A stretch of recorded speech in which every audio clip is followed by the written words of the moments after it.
welcome to episode 15 of Sequin Girly Creates.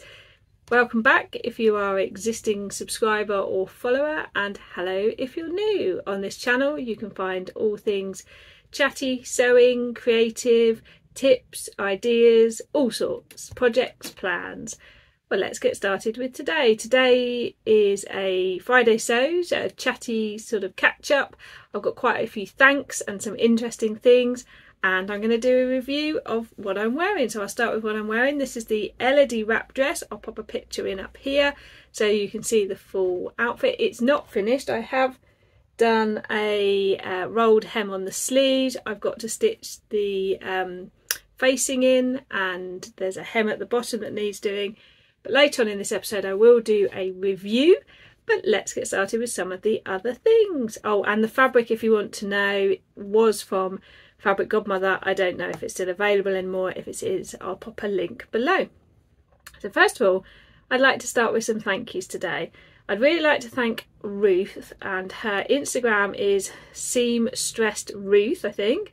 I'll pop it in below, for inviting me to go to the Staffordshire Sewcial, and it is a get-together once a month. I think it's the first or second Saturday of the month, where people get together with their sewing machines and sew and chat and have a lovely time. So thank you to Ruth for inviting me to that, and thank you to Sally who organises it.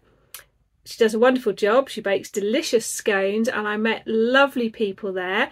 I want to give a shout out to Nadia, who has her own channel, who I met there, and I'll put a link to her channel below.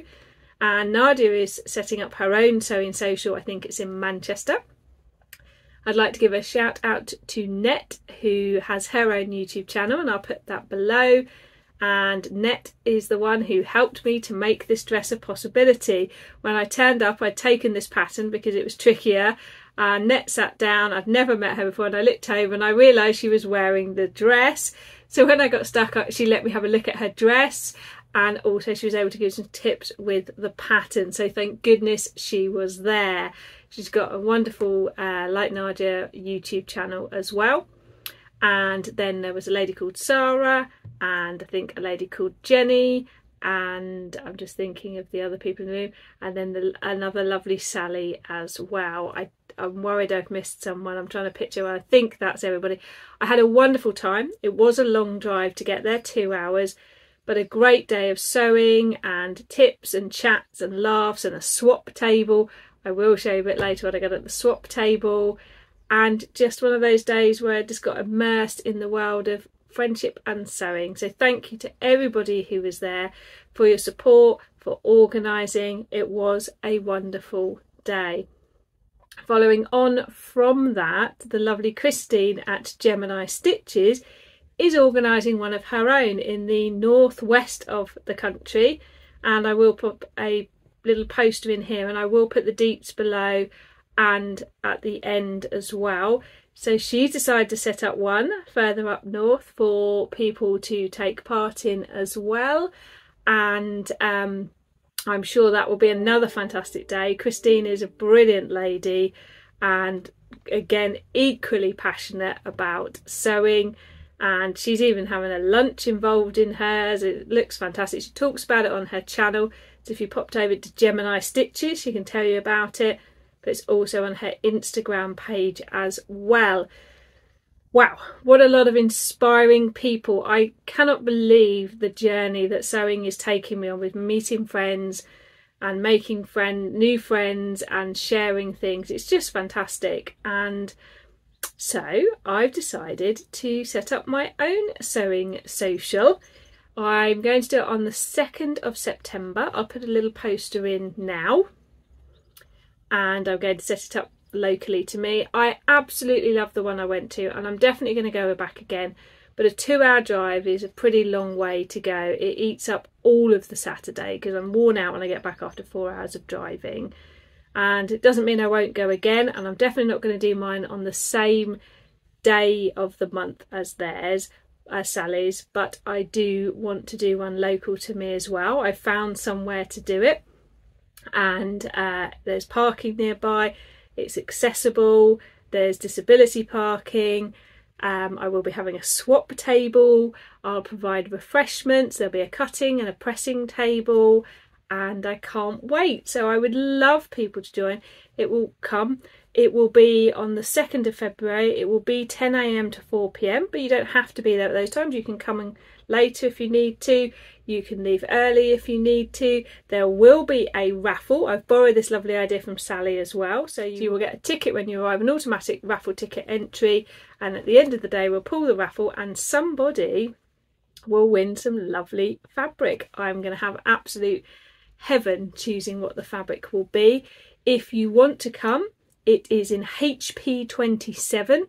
So it's in Buckinghamshire, but easy to get to from Oxford, from Berkshire, from Hertfordshire, and from parts of London as well. I'm perfectly positioned, not far from the A40, the M40, the M25, and all the roads that come down from like Milton Keynes and Oxford. So I would love to see you there. If you want to come, there is information on the poster, which will be over on my Instagram page at Sequin Girly. But also I've set up a new Instagram page called the Staffordshire Sewcial. You can go over there, you can message me, you could drop a comment below and I can then contact you. For the first event, I will be asking for people to book and to pay half up front till I get a little group of people and a little bit of a rhythm going, because obviously I've had to pay for the hire of the hall and I just want to make sure I cover costs. It's all I want to do because I want to just be with other people who love sewing. So really excited. I will talk about it more again soon, but I thought I'd go for September because August is just busy with so many other things. And I can't wait to meet more sewing people in real life. Oh, lots of exciting things. So the next thing is the Busy Bee Challenge update. Behind me on the floor, so you can't see it, is my pattern cut out. Lots of the stitching is done. I'm on to the final stages of stitching it together now. And I obviously had the sepia trousers from Christine. I'm not going to show you what it's like. I'm not going to comment. You have to wait till the end of July to see how it's gone. I saw Christine talking about hers. I know some of the other ladies are doing well with theirs. So hang in there till the end of July because we will reveal our clothing that we've made with the pattern that someone else chose for us. And also we'll tell you about the next challenge that's for August. My goodness, there is so much going on. And then I think, yes, I think I will talk now about the Elodie Wrap dress. Actually, I've changed my mind. I'm going to show you what I got from the swaps table at the Sewing Social. I promise you, I came home with less than I took. If you've seen episode 13, my confessions, or this week's one, which was a day in the life, you will see that A, I've got plenty of fabric, B, I am trying to sort it, and I did. There's a whole little scene of me sorting through some of my fabric. So I took a whole bag's worth to the swaps table. I didn't have to come back with much, which was great, but I did bring a few things home. So first of all, I got a couple of patterns. So I got McCall 7116, and I really like the look of this one here. I'll show it to you on the line drawing here. So that's definitely on my list. So that was a great pattern find. And then I've got a See and Sew, so I think that's ages it a bit, doesn't it? Let's have a look at the year. 2009, 14 years ago. And it is B5341, and it looks like this. I really like this one here. If I show you the line drawing this with the shaped piece in the front, and it does say, it says, yes, it's easy. I will try it and I will let you know. I think I'm going to need, yes, a zipper, but need to give that a go. And then I got the Not So Basic Pants by Ellie and Mac, the pattern pieces there. So that was the patterns I got. And then the lovely Ruth said to me before I went, I've got a fabric that's perfect for you. It didn't even make it to the swap table. Here it is. Look at that. And it is stretchy, more stretchy that way for definite. And look at the great recovery, amazing. So I don't know what I'm going to make with this, but it is just fabulous. And I'll be having a think about that. I got this one, which again is very me. And this one I think could make a great Donny shirt, or possibly even a dress. So we'll see about that. And this one appeared later on the table. And this one is very me, the colours as well, depending on which way around I do it. It's really silky. It's like viscous. It's not a viscous chalet. It may be like, I don't know, viscous rayon or something. It's very silky. That was a great one from the swaps table too. So now, looking at my notepad, we'll talk about the Elodie Wrap dress. I'm just going to get myself comfy, that's better. I love it. I'm really happy with how it turned out. I haven't 100% finished yet, but I've had great feedback on it. I really like the style. I like the way it looks. I went for the quite long skirt, so I'll put another picture in here so you can have a look while I'm talking. I like the wrap style with the little hole for it to feed through, and it's quite straightforward to do once you work it out. But Closet Core, their pattern for this, the instructions, it's not great. Right now I'm making the Closet Core sepia trousers and the instructions are much clearer. I don't know if this was one of their earlier patterns, but there were times where I was just looking, and where I've sewn quite a few things now, I was like, I'm just going to make this bit up because I don't understand what they're saying. And I've not really come across that in patterns before. I do find with the big 4 or the big 5 as they are now, sometimes the implication of put the zipper in per manufacturer's instructions. Well, the manufacturers never give instructions to the zips. I find that annoying, but it's easy to solve because you just YouTube how to put the zip in, the kind of zip it is. But it had issues, and funnily enough, I didn't know what Net's issues were with the dress until I reached them, and then she said that's exactly what I had. So this slopes across, and it then obviously comes to like a square, a dropped down point, and the skirt is not long enough. So I've ended up with a distance with part of the waistband and this top poking beyond the skirt. So when I make it next time, I need to make the skirt longer. Now the skirt would have been the right length if I hadn't hemmed it down the edge, but it told you to. The waistband wasn't long enough, so I had to add a piece on, and so there's an extra piece stitched in, which I'm not worried about, but then it's skewed out where the hole was meant to be. The waistband was the same length as the skirt, but not long enough for the top. And I thought, did I not do the pleats enough in, like the darts, in the top, and that's why there's excess.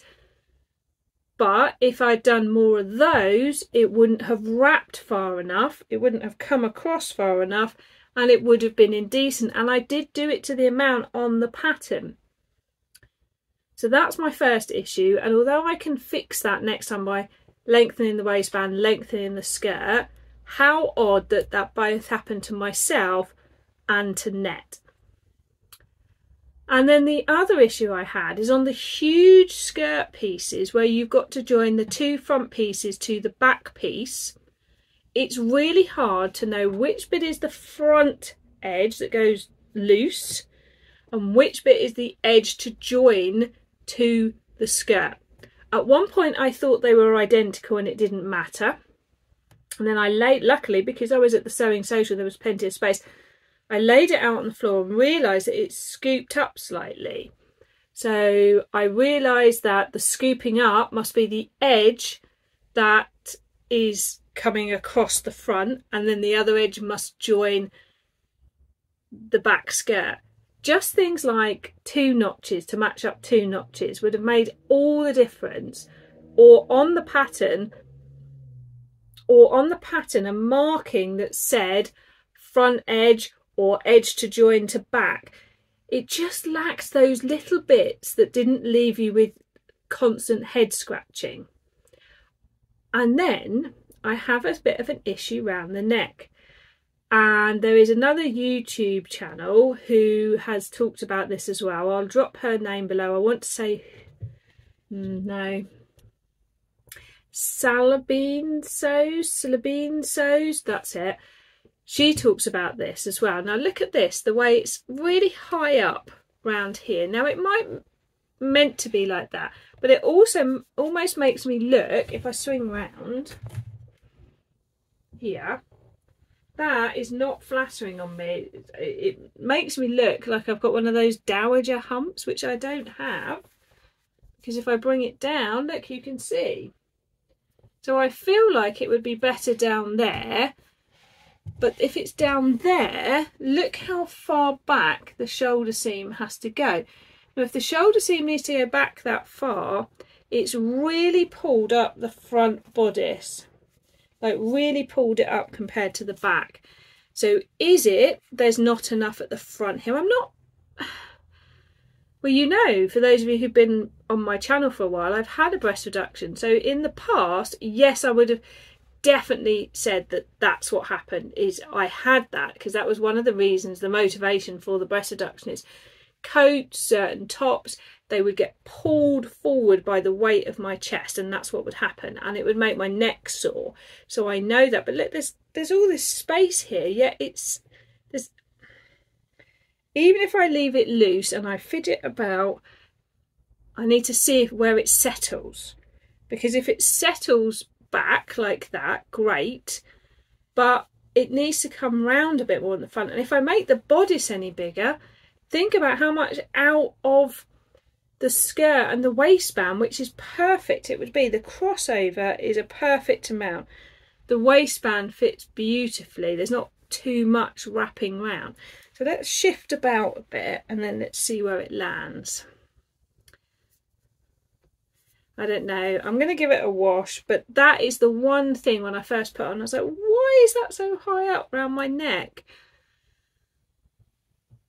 But none of any of that puts me off it, and I am already planning my next one. And I was lying in bed the other morning at 6 o'clock in the morning, and I have an idea, and it's connected to one of my make 9s, and I've got what I hope will turn into a great idea.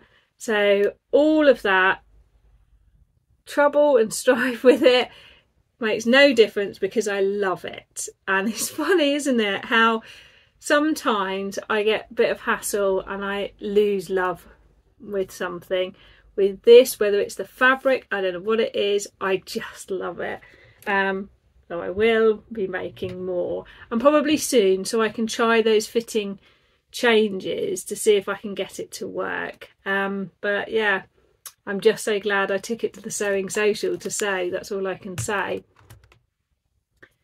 Right, the next thing I want to talk about is, again, something else that the lovely Christine talked about, which on Gemini Stitches, which is about small channels. She had a lovely comment on her Busy Bee Sewing Challenge, how it was a great way to link and find other small channels, because it can be hard to find them because YouTube doesn't recommend them, and unless someone else talks about them, you don't know they exist, or you stumble across them on Instagram and they tell you that they've got a vlog, or you meet people.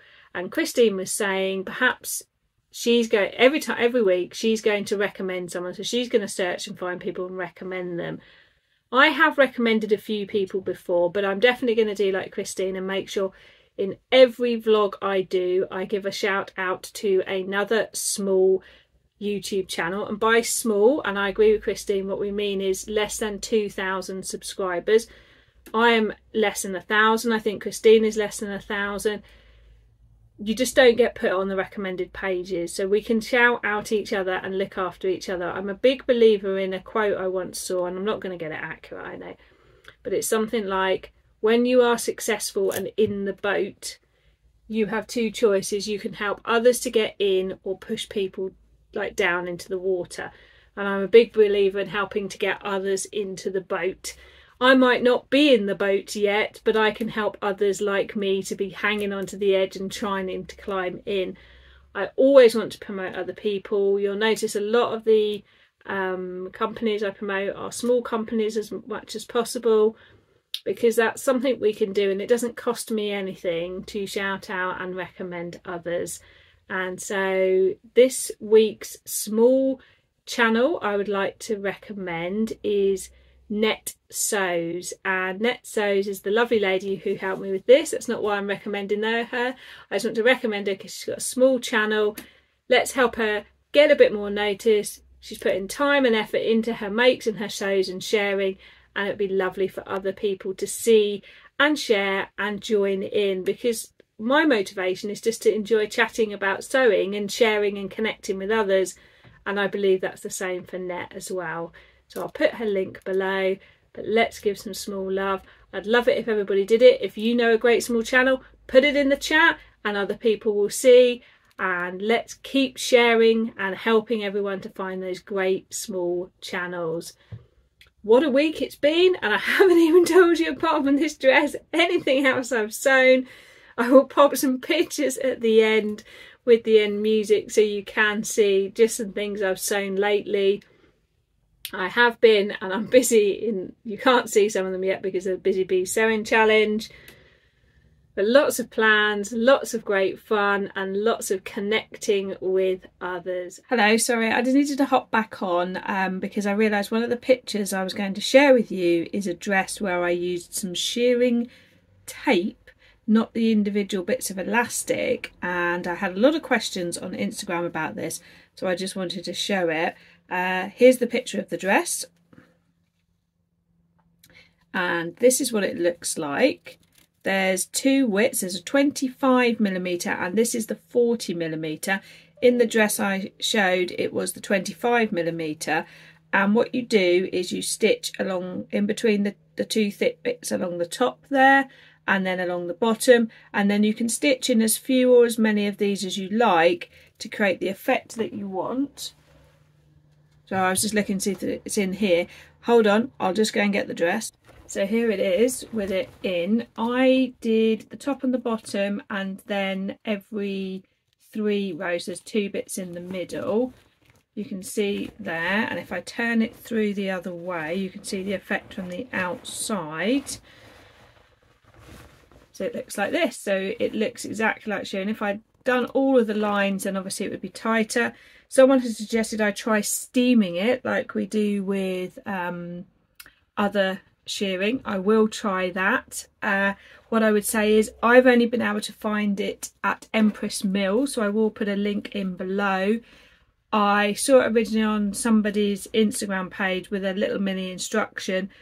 It's probably not quite as 100% soft as doing your own shearing with shearing elastic, but I think it's got potential. I am wondering if I can create like a fabric layer the other side as protection, so I am thinking about that, and I am yet to wash it, so I will let you know in a future video how all of that goes. But I did just want to pop on and show it because I know I've had a lot of questions about it. Have a great weekend, and I'll see you next week. I've got some great videos coming up that I've been planning, and I'm loving your comments. Keep them coming. If you haven't already visited me on Instagram, I'm sequin girly over there. Bye.